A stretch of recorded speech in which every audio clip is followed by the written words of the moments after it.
तो द्रव्य गुण की प्लांट सीरीज के अंदर जो हमारा दूसरा प्लांट है वो आता है आरकवत। आरकवत जो है इसका बोटेनिकल नेम होता है केजिया फिस्टुला।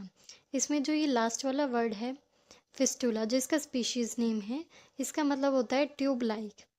तो जो आरकवत होता है इसके अंदर जो है फलियां लगती हैं जो कि सिलेंड्रिकल होती हैं, तो इसी वजह से इसका नाम होता है केजिया फिस्टुला। इसके अंदर केजिया जो है वो जीनस नेम है और फिस्टुला जो है वो स्पीशीज नेम होता है। फैमिली का नेम है इसका फैबेसी या फिर लेग्यूमिनेसी फैमिली। जिन भी प्लांट्स के अंदर फलियां लगती हैं वो फैबेसी या फिर लेग्यूमिनेसी फैमिली के अंदर आते हैं। इसका इंग्लिश नेम होता है गोल्डन शावर ट्री या फिर इंडियन लेबरनम। इसको गोल्डन शावर ट्री इसलिए कहा जाता है क्योंकि इसके अंदर बहुत सुंदर सुंदर पीले रंग के फूल लगते हैं। वो जब झड़ते हैं तो ऐसा लगता है कि सोने की बारिश हो रही है, इसलिए इसको कहा गया है गोल्डन शावर ट्री। ये प्लांट दिखता कैसा है? तो ये इस टाइप का प्लांट होता है। इसके अंदर ये येलो येलो कलर के ब्यूटीफुल फ्लावर्स होते हैं। हिंदी में इसको कहा जाता है अमलतास। क्लासिकल कैटेगराइजेशन अगर हम देखते हैं तो आचार्य चरक ने इसको बताया है कुष्ठग्न महाकषाय में और कंडुग्न महाकषाय में। इन दो महाकषाय में आचार्य चरक ने इसका वर्णन किया है। साथ में विरेचन करवाने वाले द्रव्यों में भी इसका वर्णन मिलता है। जो आरकवत है ये मृदु विरेचन करवाने वाला होता है। तिक्त स्कंद द्रव्यों के अंदर भी इसका वर्णन किया गया है। सुश्रुत ने इसको बताया है आरकवत आदि गण में, श्यामा आदि गण में और अधोबाघर यानी कि विरेचन करवाने वाले द्रव्यों में। भाव प्रकाश ने इसको बताया है हरितक्य आदि वर्ग में। अगर इसके सिनोनिम्स या फिर पर्याय हम देखें तो सबसे पहला आता है कृतमाल, क्योंकि इस प्लांट के अंदर जो पुष्प हैं उनकी माला टाइप में लगी होती हैं और जो ट्राइबल पीपल हैं वो इन पुष्पों से जो है मालाएं बनाते हैं और उन्हें पहनते हैं, तो इसलिए भी इसको जो है कृतमाल कहा जाता है। दूसरा इसका पर्याय है राज्य वृक्ष। इसके जो पुष्प हैं वो बहुत ज़्यादा सुंदर होते हैं, इसलिए ये वृक्षों में राजा के समान दिखाई देता है, इसलिए इसको क्या कहा गया है? राज्य वृक्ष। चतुर अंगुल, इसकी जो फल की मज्जाएं होती हैं यानी कि इसके जो पोट टाइप में इसके फल होते हैं उनके अंदर से जो फ्रूट पल्प निकलती है वो आपस में कितनी दूर होती है? 4 अंगुल दूर होती हैं, इसलिए इसको चतुर अंगुल भी कहा गया है। नेक्स्ट पर्याय है इसका आर्यवत, क्योंकि ये मलों को निकालने वाला होता है इसलिए इसको आर्यवत कहा जाता है। व्याधि घात, व्याधि का घात यानी कि नाश करने के कारण इसको क्या कहा गया है? व्याधि घात। सुवर्णक, सुंदर वर्ण वाला होने से इसको क्या बोल दिया? सुवर्णक। दीर्घ फल, इसके जो फल होते हैं वो दीर्घ यानी कि लंबे होते हैं, लंबे दंड के समान फल होने से इसको जो है दीर्घ फल कहा जाता है। शम पाक, इसका जब शरीर में पाक हो जाता है तो ये शम यानी कि दोषों का शमन करता है, शरीर के लिए कल्याणकारी या फिर हितकर होता है। नेक्स्ट है ज्वरांतक, ज्वर का अंत करने के कारण इसको क्या कहा है? ज्वरांतक। स्वर्ण अंग, इसके जो पुष्प हैं वो स्वर्ण जैसे वर्ण वाले होते हैं इसलिए इसको कहा गया है स्वर्ण अंग। नेक्स्ट है प्रग्रह, लोगों को आकर्षित करने के कारण इसको प्रग्रह भी कहा जाता है। आमहा, आम का नाश करने के कारण इसको आमहा कहा गया है। आरोग्य शिंबी, क्योंकि ये आरोग्य प्रदान करता है। कुष्ठ सुदन, कुष्ठ का नाश करने के कारण, सुदन मतलब नाश करने वाला, कुष्ठ सुदन कुष्ठ का नाश करने वाला।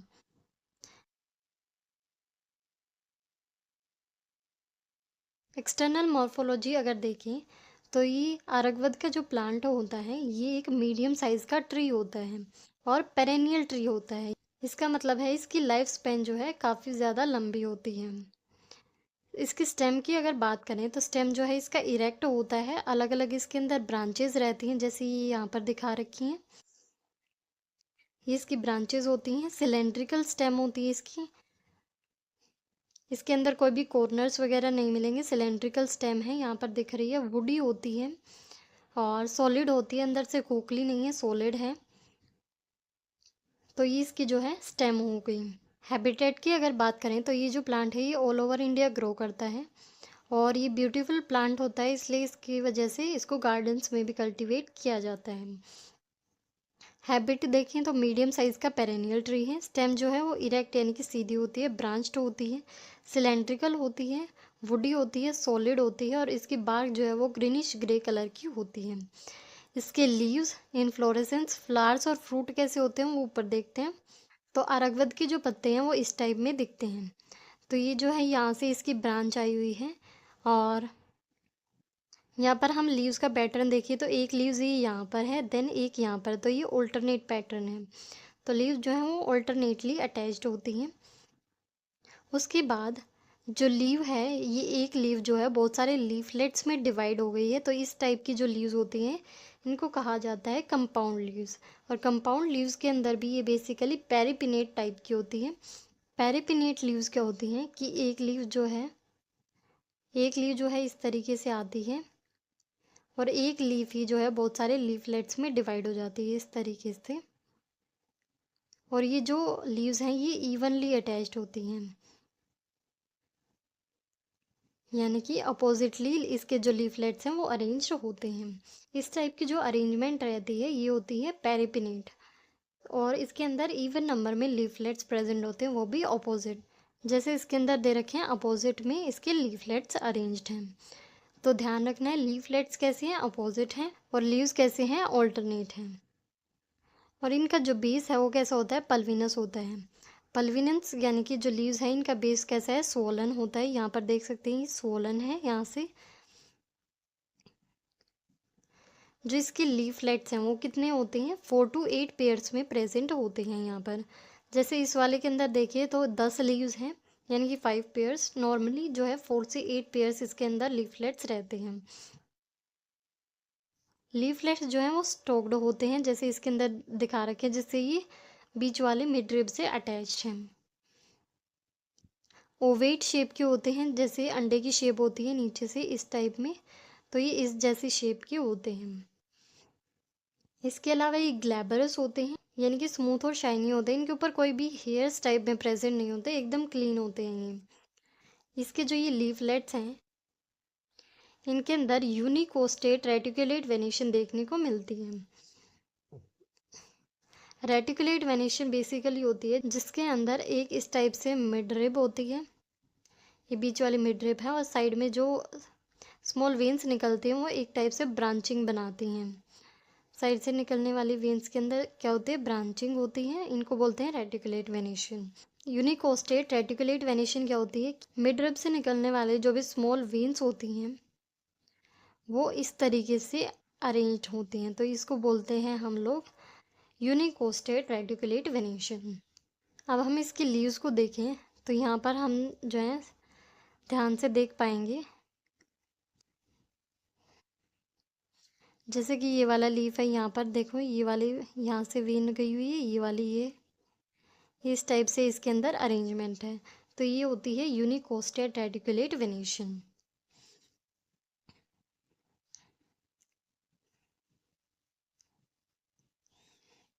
तो यही यहाँ पर लिख रखा है, लीव्स जो हैं ऑल्टरनेट होती हैं, पेटियोल उनके अंदर प्रेजेंट रहता है, कंपाउंड लीव्स होती हैं, पेरिपिनेट होती हैं, बेस पल्विनस यानी कि सोलन होता है, लीफलेट्स होते हैं 4 से 8 पेयर्स के अंदर, स्टोक उनके अंदर रहती है, ओवेट शेप होती है, ग्लैबरस होते हैं, और जो लीफलेट्स की वेनेशन है वो होती है कोस्टेट रेटिकुलेट वेनेशन।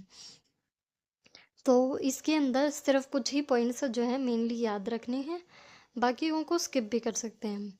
लीव्स जो हैं वो अल्टरनेट होते हैं, ये इंपॉर्टेंट है। कंपाउंड और पेरिपिनेट लीव्स होते हैं और लीफलेट्स होते हैं 4 to 8 पेयर्स। इतना कर लेंगे तो भी बहुत है इसके अंदर।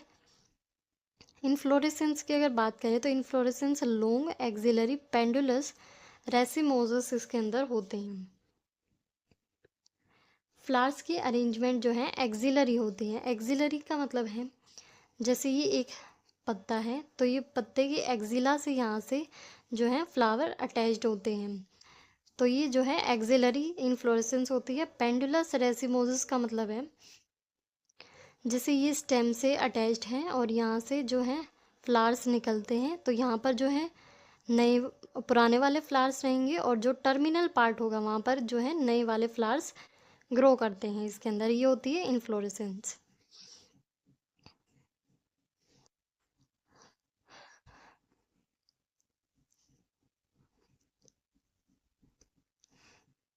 तो ये इनफ्लोरेसेंस यहाँ पर देखने को भी मिलती है कि जो ओल्ड वाले फ्लावर्स हैं वो तो यहाँ पर हैं, और जो नए वाले फ्लावर्स हैं वो टर्मिनल पॉइंट पर प्रेजेंट है। जो ये नए छोटे छोटे निकल रहे हैं ये सारे टर्मिनल पॉइंट्स पर हैं। तो ये इसकी इन्फ्लोरेसेंस होगी। फ्लावर्स की बात करें तो फ्लावर्स कैसे हैं, येलो कलर के इसके अंदर फ्लावर्स देखने को मिलते हैं। अगर उस वाली फ़ोटो को जूम कर दिया जाए तो इस टाइप से इसके येलो कलर के फ्लावर्स होते हैं। इसके अंदर जो है 5 पेटल्स प्रेजेंट रहते हैं, इसलिए ये क्या है, पेंटामेरस है।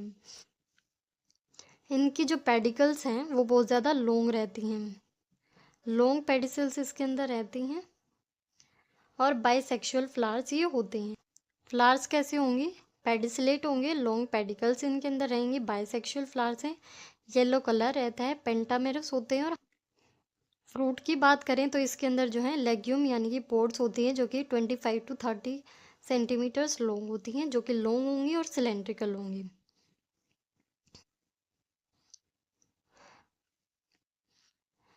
तो इस प्लांट के अंदर इस टाइप से, जैसे ये ग्रीन ग्रीन है, इस टाइप की पोड्स लगती हैं जो कि लॉन्ग और सिलेंड्रिकल होती हैं। तो कच्ची होती हैं तो ये हरे रंग की दिखती हैं, अगर अगर पक जाती हैं तो इस टाइप से ब्राउनिश कलर की ये दिखाई देती हैं।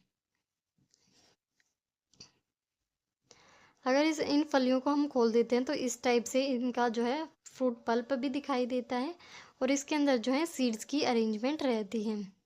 जैसे यहाँ पर ये एक सीड प्रेजेंट है, यहाँ पर एक सीड प्रेजेंट है। इस टाइप से इसके अंदर से सीड्स, इस टाइप से इसके अंदर जो है सीड्स प्रेजेंट रहते हैं। इस टाइप के इसके अंदर से सीड निकलते हैं। सीड से जो है स्मॉल होते हैं और फ्लैट होते हैं, एकदम फ्लैट दिख रहे हैं।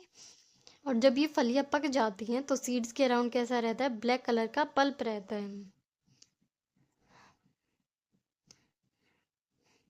तो ये यहाँ पर लिख रखे हैं, सीड्स होते हैं स्मॉल, फ्लैट, स्मूथ होंगे और ब्लैक पल्प से सराउंडेड होते हैं। तो मॉर्फोलॉजी में कुछ इंपॉर्टेंट फीचर्स ही हम याद करेंगे कि मीडियम साइज का पेरेनियल ट्री होता है, स्टेम जो है वो सिलेंड्रिकल होगी, ब्रांच्ड होगी और वुडी होगी, बस इतना याद कर लेंगे। लीव्स जो हैं ऑल्टरनेट होंगे, कंपाउंड होंगे, पेरिपिनेट होंगे with pulvinus base, leaflets 4 to 8 pairs. Inflorescence long axillary pendulous racemose, इसको स्किप भी कर सकते हैं, सिर्फ फ्लावर्स याद कर लेंगे। फ्लावर्स जो हैं येलो कलर के होंगे, पेंटामेरस होंगे और बाइसेक्सुअल होंगे, और लॉन्ग पेडिसल्स इनके अंदर रहेंगे। फ्रूट्स जो हैं वो लेग्यूम या फिर पोड रहेगी, 25 to 30 centimetres long, long and cylindrical. Seeds होंगे small, flat, smooth and surrounded by black pulp. Next अगर प्रयोज्य अंग की बात करें तो जो आरगवद है इसकी फल मज्जा यानी कि फ्रूट का पल्प यूज़ किया जाता है। मूल त्वक, रूट की जो है बार्क यूज़ की जाती है। पुष्प यानी कि इसके फ्लावर्स यूज़ होते हैं और लीव्स यूज़ होते हैं। इसके टाइप्स की अगर बात करें तो राज निघंटु और धन्वंतरी निघंटु ने इसके 2 भेद बताए हैं। एक होता है आरगवद और एक होता है कर्णिकार। राज निघंटु ने आरगवद को क्या कहा है, महाकर्णिकार या फिर बड़ा अमलदास। रसपंचक की अगर बात करें तो जो आरगवद का फ्रूट पल्प होता है वो होता है मधुर और तिक्त रस वाला, ये बताया राज निघंटु ने। गुण इसके कैसे रहते हैं, गुरु और स्निग्ध रहता है। वीर्य इसका कैसा रहता है, शीत रहता है। मधुर और तिक्त रस का जो जनरली वीर्य है वो शीत ही रहता है, लेकिन धन्वंतरी निघंटु ने इसका वीर्य क्या बताया, उष्ण बताया है। मधुर तिक्त रस है तो विपाक कैसा होगा, मधुर ही होगा। पुष्प की अगर बात करें तो पुष्प जो हैं वो मधुर, कषाय और तिक्त रस वाले होते हैं। गुण इनका बताया नहीं है। वीर्य में जो है शीत होंगे क्योंकि ये तीनों रस जो हैं शीत वीर्य होंगे, और मधुर विपाक होंगे। जो कर्णिकार एक इसकी वैरायटी बताई थी वो रस में कैसी होती है, मधुर और तिक्त रस वाली, राजनिघंटु ने बताया ये। और गुण की अगर बात करें तो ये लघु और सर होती हैं, जबकि फलमज्जा जो थी वो गुरु और स्निग्ध थी। कर्णिकार का जो वीर्य है वो कैसा रहेगा, शीत वीर्य रहेगा क्योंकि मधुर और तिक्त रस है। विपाक जो है मधुर रहता है। लेकिन राजनिघंटु ने कौन सा विपाक बताया, कटु विपाक बताया है। दोषकर्म की अगर बात करें तो आरोग्य जो है वो वात पित्त शामक होता है। जनरली शीत वीर्य है और मधुर विपाक है तो पित्त शामक तो होता ही है, और मधुर विपाक की वजह से ही वात का भी शमन करने वाला होता है।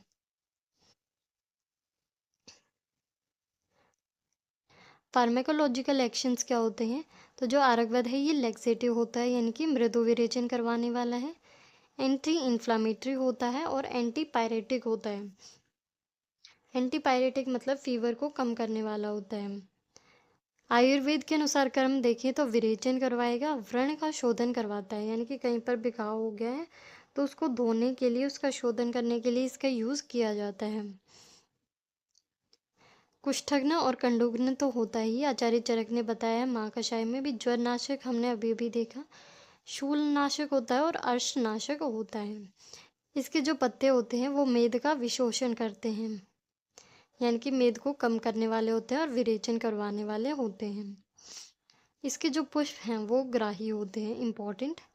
जो आरकवध की फल मज्जा है वो क्या करवाती है? विरेचन करवाती है, लेकिन पुष्प जो है वो ग्राही होते हैं। ये डिफरेंस इसके अंदर क्यों मिलता है? क्योंकि पुष्प के अंदर जो है कषाय रस था, जो इन दोनों में नहीं था। तो कषाय रस जो है वो स्तंभन करवाने वाला होता है, इसीलिए वो स्तंभन कराएगा और जड़ता उत्पन्न करेगा, इसलिए वो ग्राही होता है, रोकने वाला होता है, मल को शरीर के अंदर रोक देता है, इसलिए इसके जो पुष्प हैं वो ग्राही होते हैं। लेकिन आरकवध की जो फल मज्जा है वो श्रेष्ठ स्रंसक होती है, यानी कि विरेचन करवाने वाली होती है। अग्र कर्म की अगर बात करें तो आचार्य चरक ने चरक सूत्र 25 में जहाँ पर अग्र द्रव्य बताए हैं वहाँ पर बताया है चतुर अंगुलो मृदु विरेचना नाम, कि चतुर अंगुल या अमलतास जो है वो मृदु विरेचन करवाने वाला होता है। फाइटो कंस्टिट्यूएंट्स अगर इसके देखें तो पोड़ की जो पल्प होती है, फल मज्जा, उसके अंदर मिलते हैं anthraquinone, sucrose, lignoceric acid and amino acids. Root की जो बार्क होगी उसके अंदर मिलेंगे एंथ्राक्विनोन के डेरिवेटिव जी sitosterol and volatile oil. Stem bark और लीव्स के अंदर मिलता है रियन ग्लाइकोसाइड। तो ये कुछ ही फाइटो कंस्टिट्यूएंट्स यहाँ पर लिखे हैं। इसके अलावा भी इसके अंदर बहुत सारे फाइटो कंस्टिट्यूएंट्स होते हैं जो यहाँ पर नहीं लिखे गए हैं। ये जो याद करने में इजी थे सिर्फ वही यहाँ पर लिखे हैं। रोगज्ञता या फिर थेरापेटिक इंडिकेशंस की बात करें तो किस किस रोग में इनको दिया जा सकता है? आरकवध का जो फल रहेगा उसका यूज़ किया जाएगा ज्वर में, हमने अभी भी पढ़ा। कुष्ठ में उसको यूज़ करेंगे, कृमियों में यूज़ करेंगे, प्रमेह में या फिर मूत्रकृच में यूज़ करते हैं, रक्तपित्त में यूज़ करेंगे, उदावर्त में या फिर उदर रोग और व्रण में। इसके जो पत्ते हैं उनका यूज़ किया जाता है मेदो रोग में, क्योंकि वो मेद का विशोषण करने वाले होते हैं। नेक्स्ट है आमयिक प्रयोग। तो जो आरकवध है इसका यूज़ किया जाता है प्रमेह में। प्रमेह में भी विशेषकर जो हरिद्रा में होता है, जिसके अंदर रोगी हरिद्रा के समान पीले वर्ण का मूत्र का त्याग करता है, उसके अंदर आरकवध का क्वाथ प्रयोग किया जाता है। कषाय या फिर क्वाथ एक ही बात है। कुष्ठ के अंदर आरकवध के पत्ते और काकमाची के पत्ते, इन दोनों को जो है बटर मिल्क या फिर लस्सी के साथ पीस कर लोकली अप्लाई किया जाता है जहाँ पर भी कुष्ठ रोग हुआ है, स्किन डिजीज़ हुई है। ज्वर के अंदर जो है आरकवध की फलमज्जा यूज़ की जाती है द्राक्षास्वरस और शीर के साथ। आम वात या फिर रूमेटॉइड आर्थराइटिस है तो वहाँ पर सरसों के तेल में जो है अमलतास के पत्तों को भूनकर यूज़ किया जाता है। सायंकाल भोजन के बाद उनको चबाकर खाया जाता है। पित्तोदर में विरेचन के लिए जो अमलतास की फल मज्जा है उसका कल्क बनाकर उससे दूध सिद्ध करके उसका यूज़ किया जाता है। व्रण प्रक्षालन, यानी कि अमलतास के जो पत्ते हैं इनका क्वाथ व्रण का प्रक्षालन करने के लिए, यानी कि धोने के लिए उसका यूज़ किया जाता है, कहीं पर भी घाव हो गया उसको। 7th है विसर्प। विसर्प जो है एक टाइप की स्किन डिजीज होती है।